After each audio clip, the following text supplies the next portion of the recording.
Well, thank you, Dr. Adams. I think it's something we all need to hear in this environment. So I really appreciate your views. Thank you for staying on the panel. And of course, thank you for your government service. Government service is really important these days. And I think that sometimes people don't recognize that. And it's really the bedrock, I think, of our society. So I want to call out my favorite federal government employee who retired last Friday, my husband, Ned Woodward, 38 years.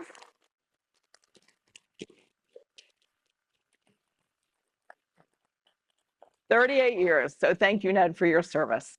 Okay, now on to our panel.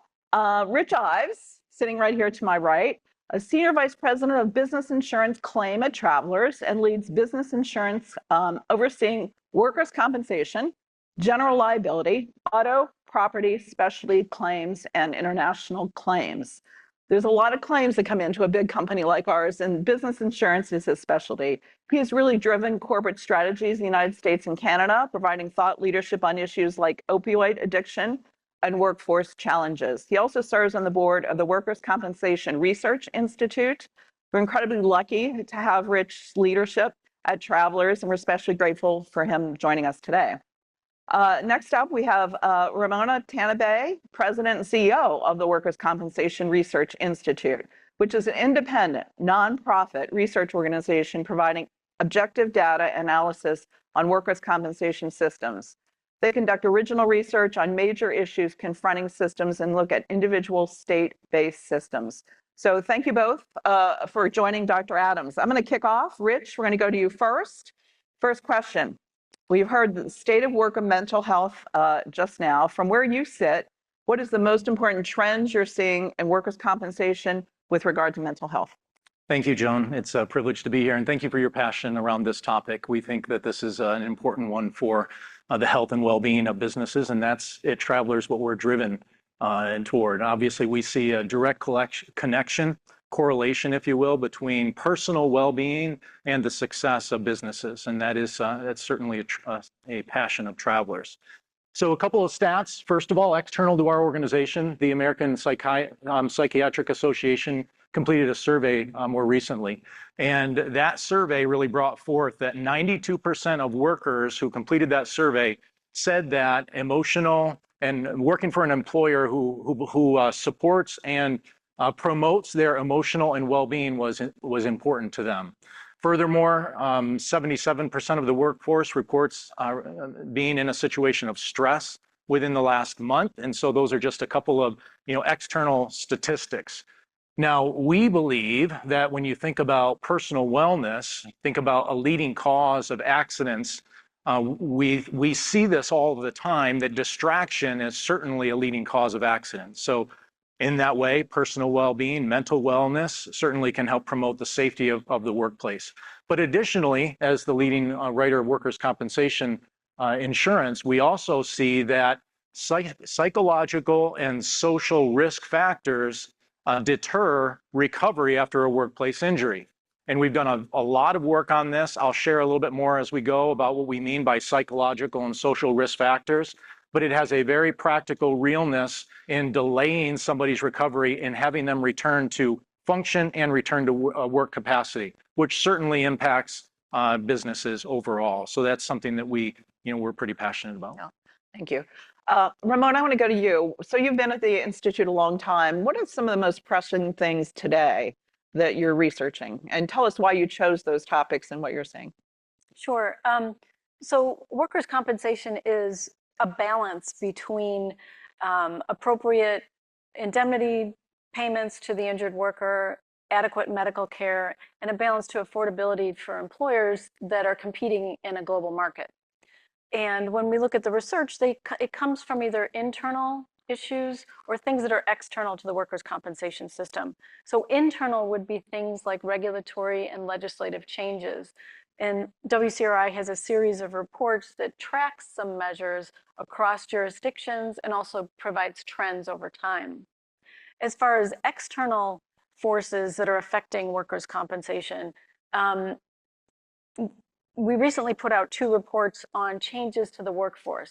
The first one looking at specifically changes after the pandemic with job turnover and shorter tenure more workers have an injury in the first year or two of their tenure. So there was a change in what's happening in the workforce.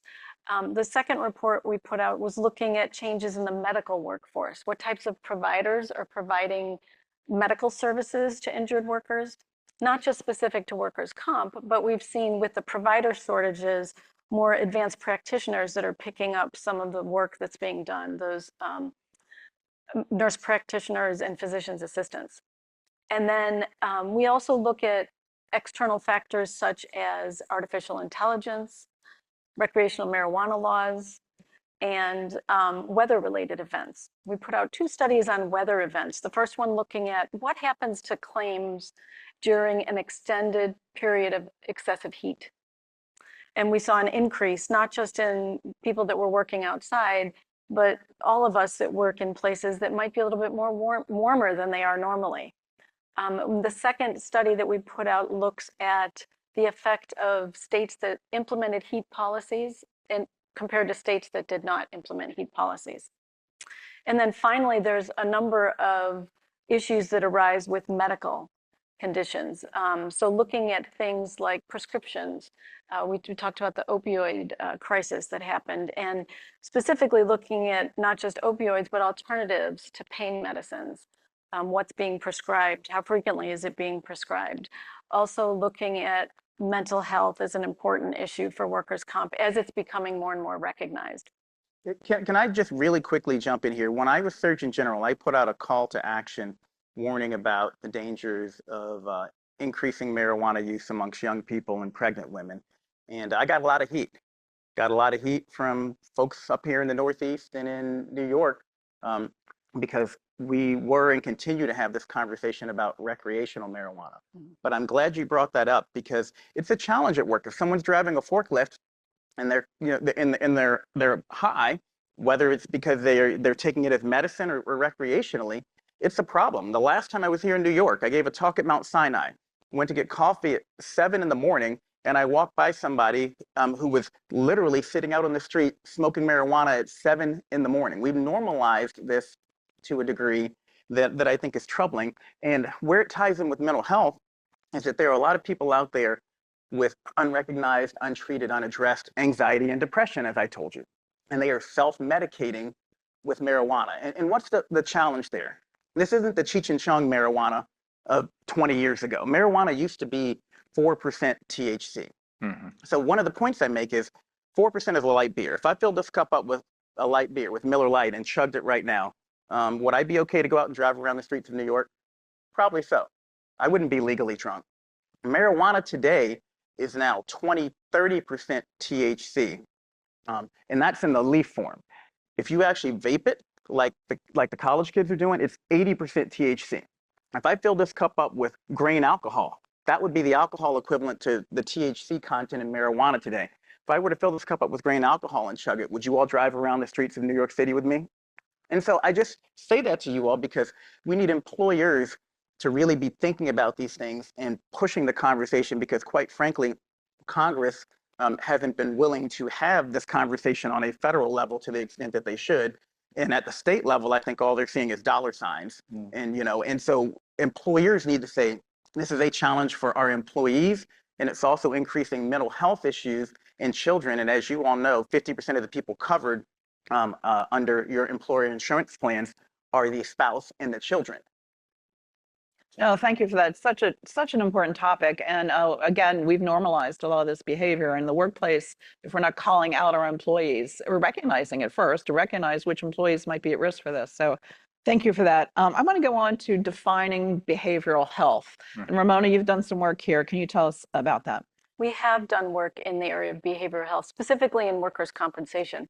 We wanted to put out a paper that said, what does that mean? So we had a lot of conversations with stakeholders in workers' comp and said, what are you doing for behavioral health? What does that mean to you? And what we discovered, it includes things like some of the psychosocial factors that Rich talked about, but it also includes chronic pain, depression, post-traumatic stress disorders, other stress disorders, anxiety, substance use. So then we were looking to see what would we find if we looked at data, and we used the functional outcomes and therapeutic outcomes data. And we specifically found that when we use that data set, that the most common or most prevalent behavioral health issue that was showing up among injured workers were the psychosocial risk factors. And so we looked at, we did a study and looked at specifically at back claims and identified claims that had psychosocial factors, and those include things like negative coping skills, catastrophizing, fear of pain, and therefore fear of movement because of pain. So less desirable outcomes, and one would expect to find that. And so we looked at those low back claims and compared functional status scores for those injured workers kind of at the beginning of their physical therapy to the functional status scores that were measured at the end of their physical therapy. And the injured workers that had psychosocial factors, including this fear of movement, experienced a 40% decrease in their functional status score. So there's a big effect on behavioral health and workers' comp. And I think you're going to go into this, but I want to highlight the publication that you all put out, the white paper that Travelers Institute put out about behavioral health. And a key point is that behavioral health isn't just mental illness. It's a spectrum. And so, yes, we need to do a better job of understanding and identifying the full spectrum of pathologies and the ways that behavioral health can manifest in a negative way in the workplace. But there's also resilience factors. There's positive things that we can do to promote behavioral health. The company softball team, flexible work schedules, things that we can do to empower individuals to improve their behavioral health. Think of your behavioral health like a muscle. And you can sprain your muscle and you need to go to the doctor and you need to actually get that taken care of. You can go to the gym and you can work out that muscle. And I think it's important for employers to think about behavioral health, not just always as a negative, but as something positive that you can incorporate into the workplace too. Right. Excellent. I want to talk about how managers, leaders can identify those people who might be at risk. How do you know someone's struggling? I mean, is the simple question is, are you okay? Or how are you doing? Or what are some tactics and techniques that we can teach our managers, right, to employ in the business? Well, I think that the first step is, are you okay? Checking in on individuals, but certain things you can recognize. Number one, behavioral issues. So is someone becoming more aloof, more withdrawn, more isolated? Emotional issues, are they prone to anger, to sadness? Are they crying in their cubicle? I mean, how many times have we seen something like that happening and not taken the time to say, are you okay? There's also physical manifestations. And when you see someone who is who's not dressing as well as they used to, they're not caring about their appearance, they appear tired at work, or they're in many different ways looking physically different than what you're accustomed to. They're not keeping their hair cut the way that they used to. Someone who's usually meticulously dressed, like I said, who's not dressing in the way that they used to. Those are all signs and symptoms of a potential problem. And one of the stigma issues that we have to deal with is that people say, well, that's not my business. That's not my concern. I don't want to get into their business. Well, you need to at least recognize the signs and then just say, are you okay? Make it a part of your normal check-in on folks. And I think that's another important point, is normalizing it, doing it regularly, not just doing it when there's a problem. I think managers, it's important for you all to create regular check-ins with your folks. I do that with the folks who report to me at Purdue University, just regularly checking in. Hey, how's everything going? Not just at work, but in your home life, how's everything going? How's everything going overall, especially now with all that's going on in health and in public health? It's incredibly important that I reach out and check in and just say, how you doing? How are you doing today? And so, yes, it starts with that, but then, yes, there are key things you can look at. And again, the white paper, I've read it twice on the way out that you all put out. They did a really good job on that white paper. It takes about 15 minutes for me as a doctor to get through, maybe 30 minutes for you all to really absorb it, but it's worth a read if you get a chance. Thank you so much. And Rich's team obviously wrote that for us. So Rich, now we've identified someone who's struggling. What can managers do about it? Yeah, and three things come to mind, and I loved hearing what you just mentioned because I think it falls very much in line with the way we think. But we think about identify, ask, and be ready to listen. We're an organization who prides itself in helping our leaders be their best so that they can help others be theirs. And when you think about that, and you think about how a leader can be influential in the life of another person, relationship becomes really important. It's hard to identify that something's off, that something is just wrong, that it's a miss, unless you have enough of that relationship to be able to identify. So that's very key. And what we mean by that is caring about the whole person, not just their work side, but what are their dreams, goals, aspirations? What are some of their current challenges? So you build those relationships, you identify that something seems a little bit off, and then it's a courage to be able to ask. And because I think sometimes we shy away from those instances because we think, well, then how am I going to then engage? I'm not an expert in this field. If the person responds in a way of saying, yeah, something is very, very wrong. Well, sometimes the very best help that we can offer in that situation is knowing that we care, the fact that we took the time to ask, that we can then listen goes a long, long way. And then, recognizing that, we don't have to have all of the answers, but we can at least, refer or provide some guidance and direction. Employers have a wealth of capabilities today that go unused sometimes. Employee assistance programs offer tremendous benefits in this way. Maybe it's simply pointing out that, maybe the person do they have, medical help, or do they have a counselor that they're talking to, maybe a spiritual leader. So simply being able to refer in the right direction. Certainly in the very worst of cases where you think that this person is, in a state where they could endanger themselves, then there's a higher degree of caution needed. 988 suicide prevention line obviously is one of those. 911 if it's in a critical case of emergency like that. So you have to have some judgment and discretion around what you're dealing with, but I think it starts first and foremost with care. Rich, I don't know if you're a fan of mental health first aid, but I'm a very big fan of mental health first aid. And so we teach people BLS, basic life support, or basic first aid. And many of you all have taught folks how to do that through different programs at your workplaces. We teach them, hey, someone got cut on the job. This is how you take care of it. And here's how you recognize, hey, this is more than what I can deal with on my own, so I need to call for additional help.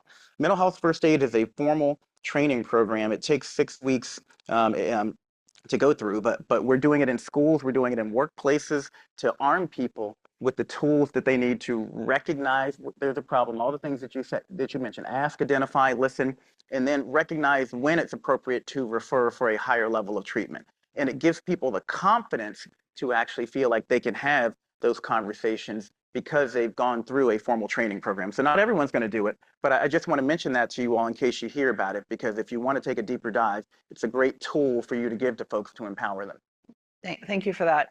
So Rich, I want to get back to you because I know you obviously see this in workers' comp claim data, but a lot of industries, some industries are much more difficult to deal with in terms of mental health and raising awareness about some of the critical things that are going on in these industries. So we have a slide up if you want to kind of walk us through it and what do we do about it in different industries? So, yeah, and there's a whole story that goes around how we've gotten to this point of knowing the prevalence of some of these risk factors. I thought Ramona did a nice job of being able to say, when you think about mental well-being, our minds instantly go into that space of thinking a diagnosed condition, anxiety, depression, some type of psychological disorder.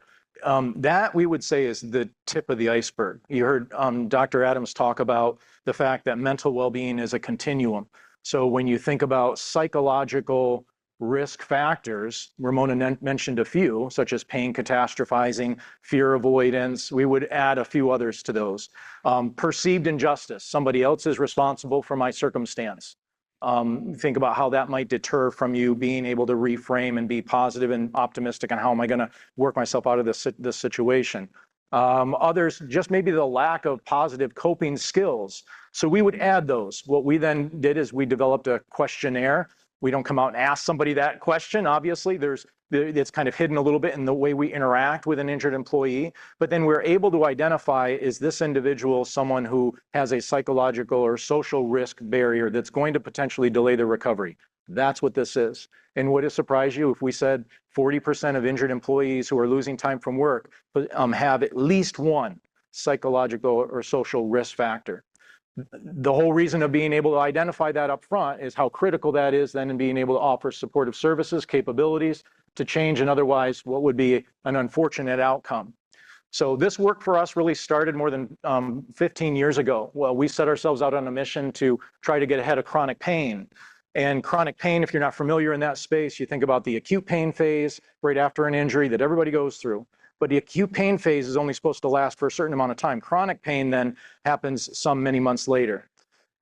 The key thing about chronic pain is that chronic pain is both physical, it's physical, but it's the combination of the physical, the psychological, and the social combined. That's what creates chronic pain. So if all you're doing is addressing the physical aspect of that, you're not going to get to some of the factors that then would cause somebody to decompensate into chronic pain. So the more we learned that and we identified that, we said, how can we take that more broadly? Because chronic pain cases are a small subset, and certainly they're bad for outcomes. People don't go back to work. Cost of medical treatment is extremely high. You have a whole bunch of other associated bad outcomes that happen with that. Some of even on the personal side, substance abuse disorder, dependence on an opiate, dependence on a non-prescription drug, all those things that can kind of lead to, to a bad space. But we said that underlying condition, if somebody's experiencing a psychological or social risk factor, what we also found is across that population, the outcomes or delay or recovery to returning from a workplace accident is 50% worse. So very, very meaningful. Now, key thing here, you might think that this is unique to certain industries. The other thing this slide nicely points out is this is a call to action across all. Nobody is immune. The impacts are pretty far reaching. This obviously doesn't have all of the industry sectors, but I'll guarantee you everybody in this room can find themselves in one of those bars. So, it's more prevalent than we think, this issue that folks could be dealing with a challenge. And then what we do is we interact. Sometimes it's simply showing empathy. We've got 500 some nurses in our organization, and they're a proud moment for us because they really influence the life of somebody in a very critical state. And certainly that's a space where they come into play, how they follow up, the things that they do to help coordinate a personalized level of care plan. But then we also offer up our Wise for Return to Work application. Think of it as an anonymous coaching chatbot, if you will. One of the modules that folks use the most is sleep aids. That's something that folks are challenged with when they're in this space. And the other one is reframing exercises that are really, really important to help develop those positive coaching or positive adaptive. Yeah, I love the fact that we have so many nurses on staff and you've trained them so well to identify and pick up on these, sometimes these are subtle, conversations they're having with an insured who's sitting at home, thinking about, oh, I could be at work and look at what I'm doing now. And I think that your training of these nurses is amazing. So thank you for that. Dr. Adams, I want to go back to you. So what are the must-haves when an employer is looking for health insurance for their employees or assistance programs, employee assistance programs? We have a lot of great resources at Travelers, but having people access them sometimes is difficult. So talk about what you've learned there. Well, I think number one, you need to understand the spectrum of mental health services, and you need to be willing to provide the full array of remedies for that spectrum or assets for that spectrum. So specifically, what do I mean?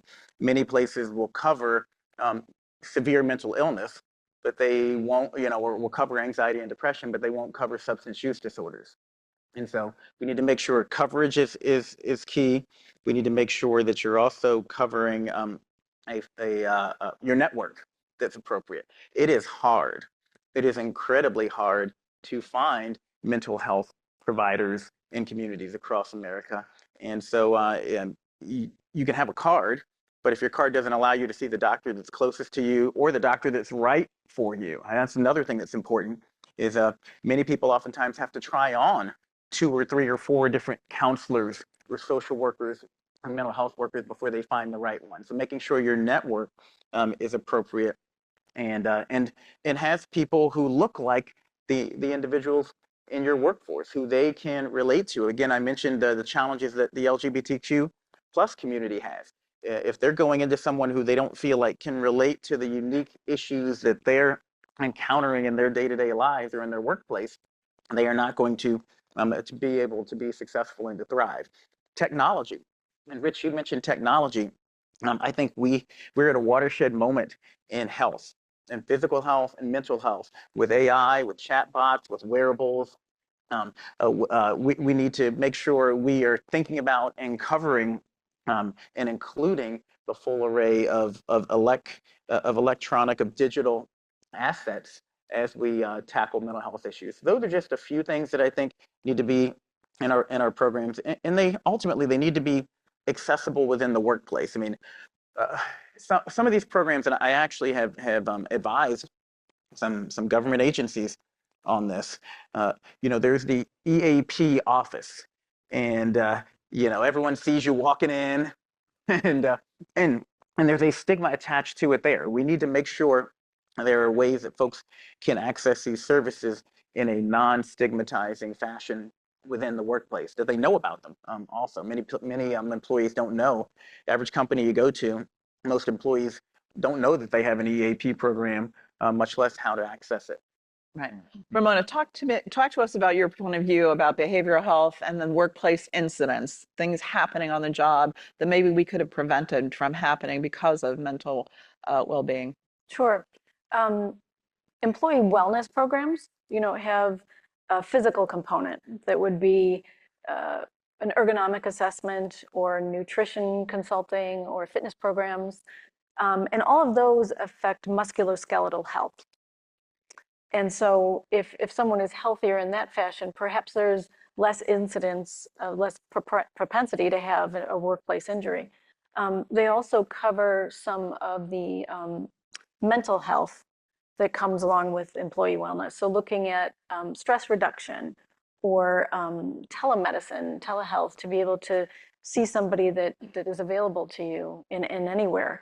And somebody who has less stress, perhaps more focus, less propensity to have an injury at work. We also did a study that looked at comorbidities within workers' compensation claims. So comorbidities include things like hypertension or diabetes, obesity, sleep disorders. And we also included osteoarthritis, some of the comorbid conditions and disabling conditions, degenerative conditions. And what we looked at were claims. What was the difference between those claims? Claims that had one comorbid or degenerative condition returned to work later were more expensive in terms of both indemnity costs and medical costs. And we also found that there was frequently more than one comorbid condition, and it increased as more comorbid conditions existed. And so if an employee wellness program can prevent some of these comorbid conditions, perhaps it would affect workers' comp claims. Thank you for that. Okay, I want to talk about awareness and stigma. So on the screen, you're going to see now, we're sharing the results of a survey we did before coming here, 100 New York City area small and mid-sized business managers. So we asked about the state of mental health, and this is what they told us. 98% express some level of concern about stress. 88 believe it should be discussed at work. So that's a statistic, Rich, we're going to dive in a second, that people do want to talk about this at work. 79% are open to resources. 60% of managers, 63 have had conversations with their employees about mental health, yet only 29% have received training on how to do so. And so you can look at the stats on the right side of the screen there as well. The fact that only 29% have received training and almost 8 in 10 managers are open to resources about this topic. So first, Jerome, can you react to this data? And I know it's consistent with some of the stats you had in your slides, but I guess I'm really focused on only 29% feel that they're equipped to talk to their employees about this topic.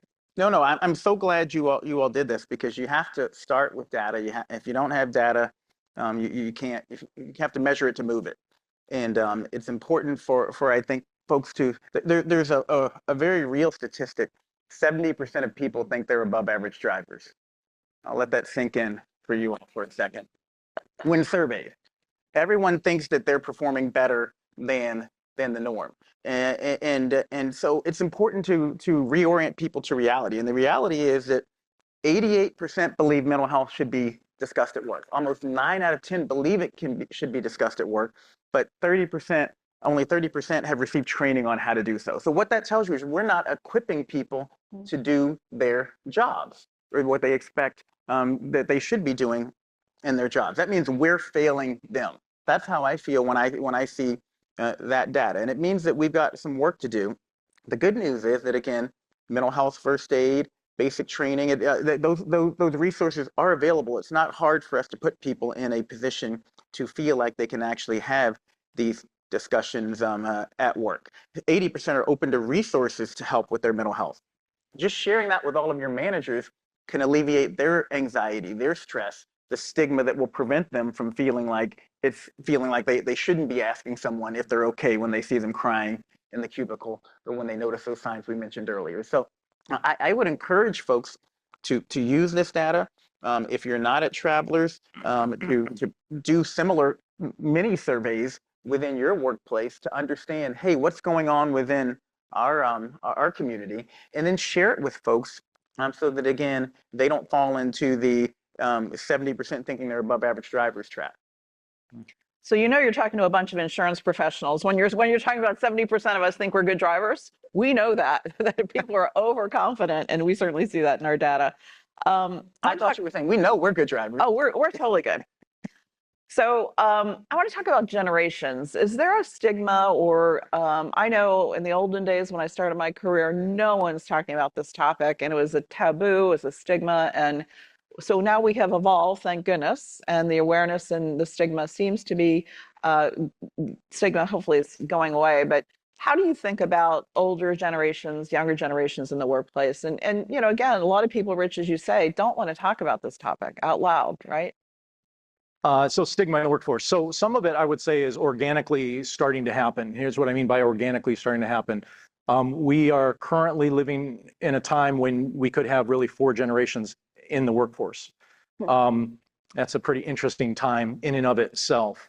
The youngest generation, Generation Z, those folks who were born between 81 and 96, they have grown up during a period of time where being able to talk about these issues is more commonplace. Some of you are smiling, is more commonplace. So, so there's a greater expectation as they become a greater portion of the workforce with the boomers retiring, that certainly there should be support and there should be conversation and there should be more openness about this in the workforce. So some of that is happening organically.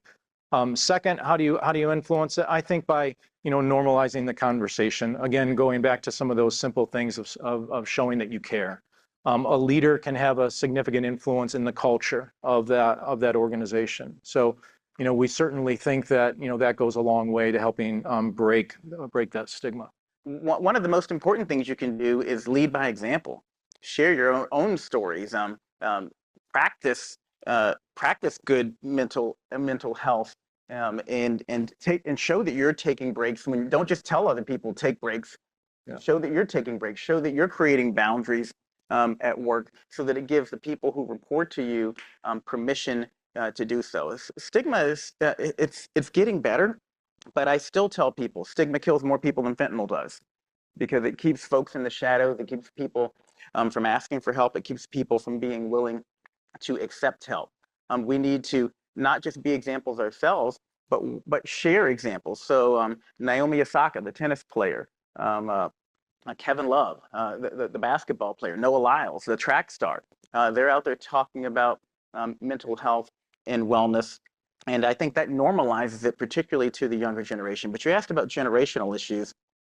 One of the practical tip is you're going to have different remedies for people from different generations. So younger people are perfectly fine with group therapy, if you will. Hey, let's all come in and let's talk about our feelings together. Very open with sharing. And so if you have younger people in your workforce, you can have kind of group conversations and group discussions. My father-in-law, there's no way in heck he is going to have a group discussion about his feelings. And so, he's an old grizzled guy, works for an oil company. And so for someone like him, that's where telehealth can come in. We're having individualized and electronic and digital access to services can help for him. And so you need to recognize the generational makeup of your population. That's number one. Understand who you're trying to reach, and then make sure you have an array of resources tailored to the specific needs of that generation. I had to do that myself. My former special assistant, Dolly Moorhead, is here, and she's about 20 years younger than me. She worked in my office when I was Surgeon General. And I will tell you that many times she opened my eyes to the way that millennials saw a problem in a way that I just couldn't see that problem because I came from a different generation. Yeah, what's interesting about that is in that in one way, we said there's 4 generations in the workforce. It can actually be a great value because you have different diversity of thought, points of view, experiences, all those things, right? So it can be that. It can also create conflict too. And I'll go back to something that you had said. If you think about what creates conflict at its very base is really it's when my current circumstances don't necessarily meet my expectation. When you think about different generations they're not just born with different characteristics, they're shaped. The things that define me and some of the things that I believe as far as what my expectations are that I would bring to my circumstance were shaped in my first 20 years of my life. What are the things that I grew up around? So understanding that we are different and making sure that we're thinking about having that honest conversation, which is good. Because it's not about in ways of thinking which way of thinking is good, better, best. It's about how we bring some commonality across that to really get the best value for the whole rather than the individual. And the other thing that you made me think of, we think about this topic, what can you do in the workplace? And we go automatically to this space of thinking negatively. Well, what do we do when there's a problem? There's so much that we should be doing today as leaders to help promote connectivity. If you think about a workplace, a person drives a tremendous amount of their value and their social connection from their work. So when you think about a leader's influence around that, being able to introduce laughter and warmth. We talk about stress, and you think about stress as a bad thing. Well, there's a healthy level of stress too. That creates productivity and sense of urgency. But you also have to have the amount of support in order to see that through. And then creating an environment where you have trust and respect. So if we think about it more from a positive standpoint, how much more productive and valuable are our businesses if we're able to create that type of a culture and environment on a day-to-day basis? I love this. This is so helpful because people do tend to go negative right away, and they worry about what that means for the whole team, for the business, the outcomes. And so going positive is, it can be done, right? You don't have to be the optimist always in the room, but we were in a panel last week and a professor, Marty Seligman, and Penn, he talks about be the optimist in the room. And someone asked him, how do you be the optimist? I'm inherently pessimistic. He says, you argue against your thoughts of pessimism and you argue to be more optimistic. He was fascinating. Anyway, Dr. Marty Seligman, the author of, I'm going to forget the name of his book. We'll come back. Learned Optimism. Learned Optimism. Go read that. Learned Optimism. So you are born an optimist or a pessimist, he told us, but you can learn how to become an optimist. As a matter of fact, he says he is naturally a pessimist. He is. So, yeah. Groundbreaking work. Yeah. Okay, so we're going to take your audience questions. We have a bunch that already came in, like when you registered.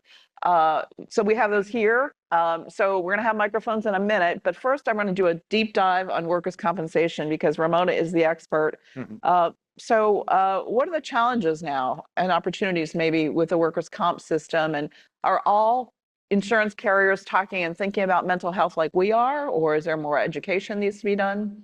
Well, we just had a long conversation about stigma. And I think stigma obviously affects timely treatment of some of these issues, which can only make the claim more complex when it does arise. So eliminating that stigma would certainly improve things. One of the challenges is that states are very different in terms of what is treatable and compensable under workers' compensation for mental health issues. So in some states, unless you have a physical injury that accompanies a mental health issue, it's not compensable. And in some states it is. So there's a challenge there, people looking at it. But it's a challenge where you all can lean in. You can advocate for changes in state policies if you feel like those state policies are hurting your ability to actually provide the care for folks who need it within your communities. Mhm. And another challenge is the causation, especially in mental health. Proving a causation in a direct line is sometimes difficult in workers' compensation. Opportunities, many opportunities in this area, because as it's becoming more accepted and growing more normalized in the workplace, there's opportunity for many different types of programs.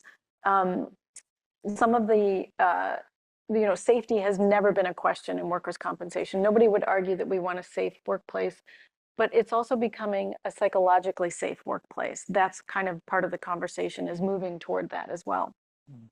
So Rich, I know you have tons of data on this, but what have you found were some of the implementable things in different businesses? I know we had the early predictor with opioids.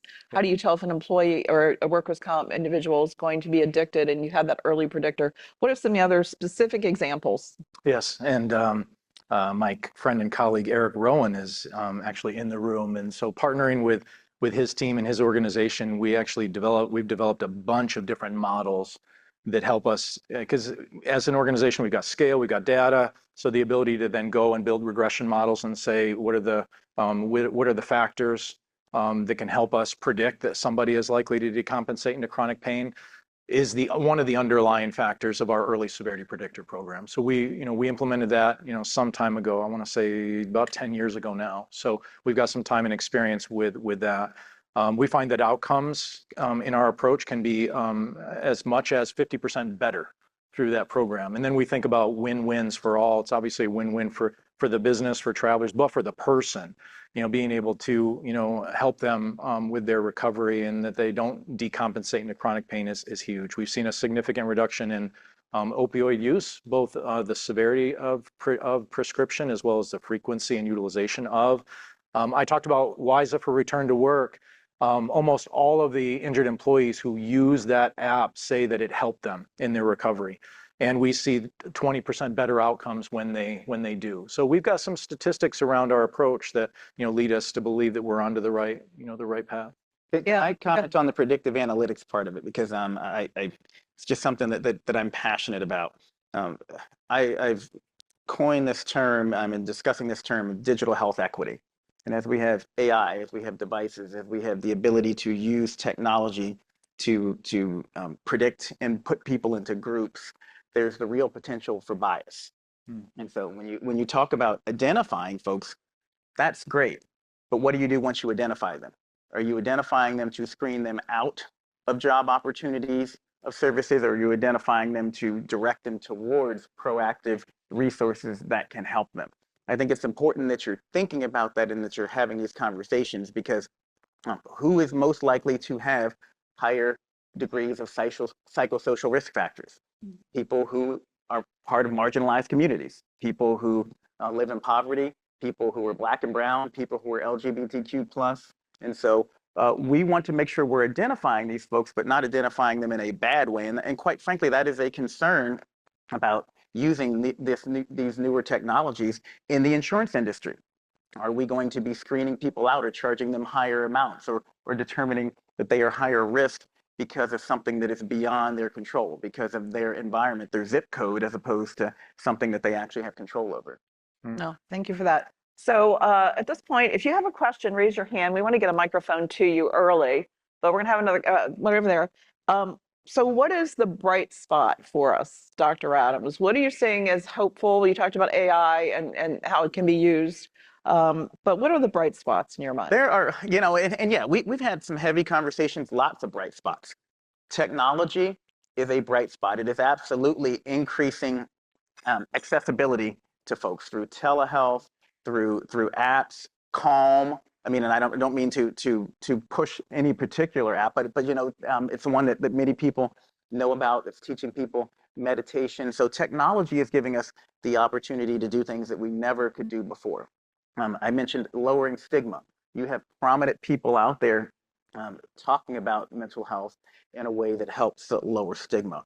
The younger generations, they are normalizing these conversations in the workplace. That gives me hope.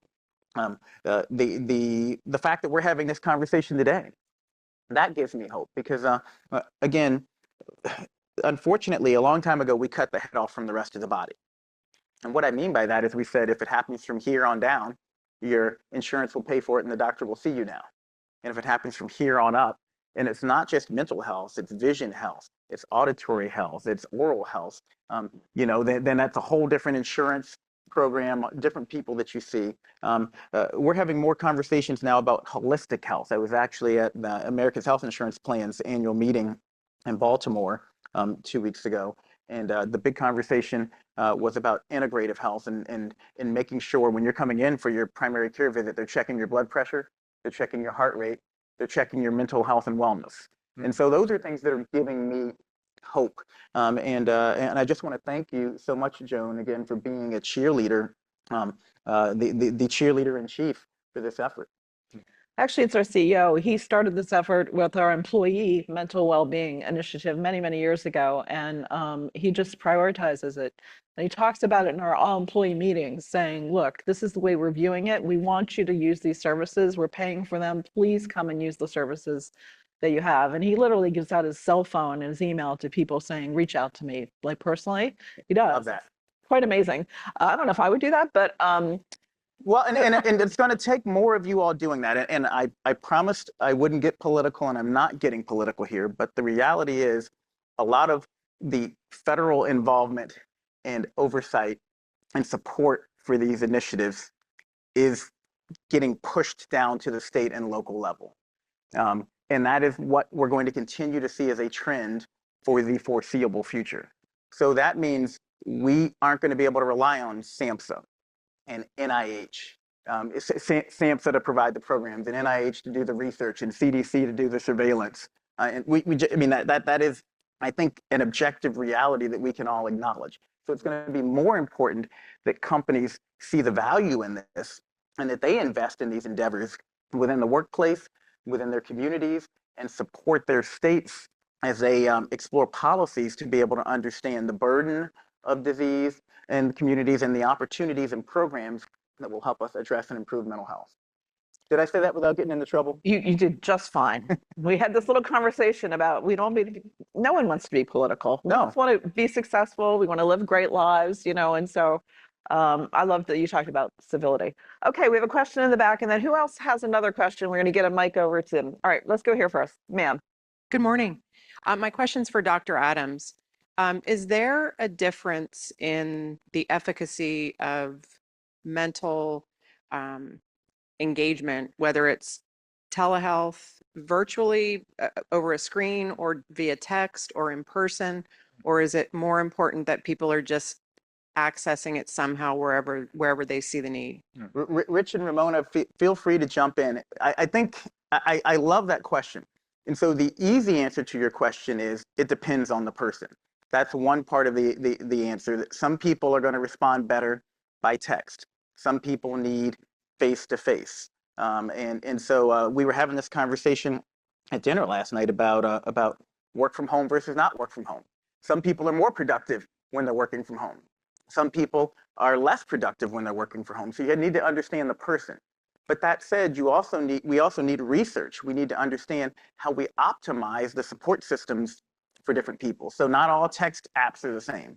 Not all work from home programs are the same. Mm-hmm. So how do we provide that support for folks when they're using certain technologies or certain avenues? How do we make sure we're understanding that they are getting the evidence-based, gold standard, best delivery of that option, and not just some cheap knockoff? And so yes, it's both. We need to customize it for the person and give people an array of options within our workforce, and we need to continue to do the research to understand how we deliver these different options in the best possible way. Yeah, completely agree. I would have said the same thing. It's both. It's not either or. The reason why it can't be either or is we don't have enough resources currently to go around. I think we recognize that. So technology actually provides us an ability to both identify things that we talked about earlier, as well as provide services in a much broader way.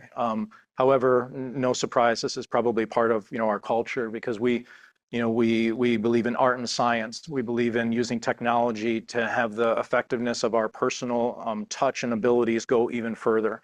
But we believe that it has to be a combination of both, the personal touch as well as the technology to make us more efficient and effective. Thank you for the question. Another question, just please raise your hand. We'll get a mic over here, sir. Good morning. I know employee assistance programs are often underutilized and very expensive benefit. So I believe a lot of people in this room would probably like to learn more on how to turn that into an opportunity. Rich, you want to take that? I think part of it is, and we train our leaders to do this, because it's often out of sight, out of mind. So it's often when, especially if there's an event that's happened and we know that can be challenging to our employees, it's simply reminding our leaders, remember, we have this. When you're having conversations with your employee, you're not alone. Here's the resources that can be utilized. I think certainly in our organization, we have a CEO who speaks to it right from the very highest platform. So that helps to break down the stigma, promote the overall adoption, and then being able to make those resources very easily, accessed. Rather than going through a whole tree with many clicks within your website and what's that number again, being able to provide the accessibility of it is important too. Any other question in the room? We're going to take a question. Yeah, right here. Great landmark. Go ahead, Greg. All right, hello. I just want to ask about, you said comorbidity, because I think mental health, like when we're doing research, we're seeing so much how it impacts physical and financial wellness too. So I think it's important to think about it not just from the mental health aspect, but how much it impacts people's complete lives. No, I couldn't agree more, and I hit on that in my speech, and I believe Ramona brought that up too. We need to look at the person as a whole person instead of siloing them out. You see this person for your mental health issue, you see this person for your physical health issue, you see this person for your legal issue, medical legal partnerships in hospitals. We know that legal issues a lot of times cause stress, and in turn mental health issues cause legal issues. And so we need to do a better job of first of all, asking what the problem is. I can't tell you, I work in an inner city level 1 trauma center, and I can't tell you how many times our repeat customers show up over and over and over again for a specific physical malady, but then you do a deep dive and you realize that the reason they're showing up isn't because their stomach actually hurts. It is because they have a legal issue, a fiscal issue. They don't have a place to sleep at night. This is what we call these social determinants or social drivers of health. And they contribute, there's some of these psychosocial issues that contribute to mental health issues. And something that I would highlight to you all, it's shocking if you haven't looked at your own employees. Remember, that, again, the 70% of people think they're above average drivers. 70% of workplaces think their employees are just fine, until you actually survey them about how many of your own employees have food insecurity. How many of your own employees have housing insecurity? How many of your own employees have ongoing legal issues? And then they're bringing all that to work with them. They're sleeping in a car at night, and then they're showing up to work. They weren't able to eat this morning because they were, because they didn't have enough food, and then they're showing up to work. And that's contributing to stress, anxiety, and mental health issues. So thank you for bringing that up. And we need to build healthy communities. Another point I bring up super quick, because I'm looking at her. Patricia Schramm is one of my friends. She was the head of the American Swiss Foundation for 20 years. And she allowed me to go back and forth to Switzerland on several occasions and interact. And Switzerland actually does a much better job of holistic care than what we do. The United States spends 2.5 times the OECD average on healthcare, but gets terrible results, 67th in life expectancy by some rankings. When you compare to places like Switzerland, like Norway, like Sweden, they spend the same amount as we do on health, but we spend so much more of our money on downstream health care. I don't call it healthcare. I say we have a sick reimbursement system in the United States, not a healthcare system. Whereas in these other countries, they spend so much more money building healthy communities and preventing the problem in the first place. So how is that relevant to travelers and to the group here today?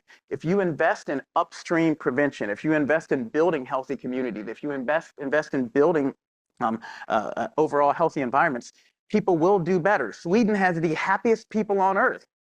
The happiest people on earth. And again, not getting political, they also have much higher taxes than we have here.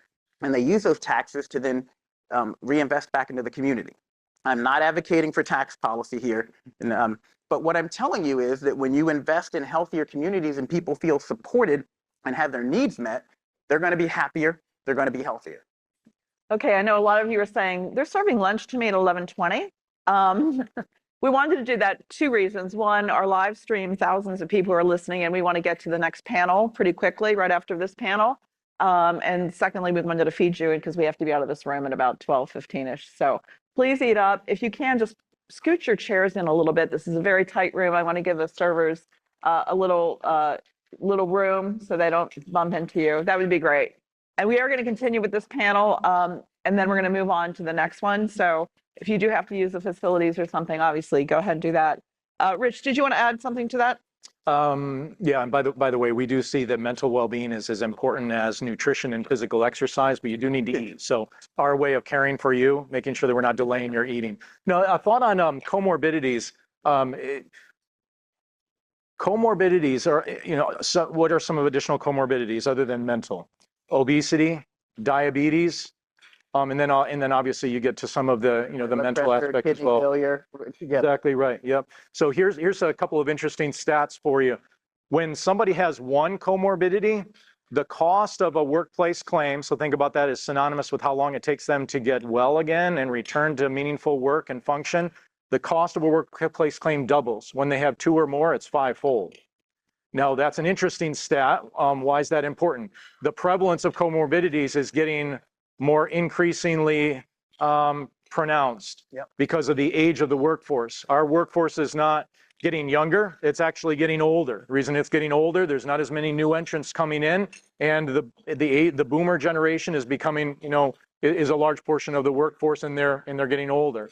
So the prevalence of comorbidities is going up, which means that the capabilities, especially when it comes to medical outcomes, is even more important, which is one of the reasons at Travelers why we created our Travelers Preferred Network, which is we've been able to identify the subset of medical providers who produce better overall outcomes. Mm-hmm. So our ability to be able to align those things to really help promote.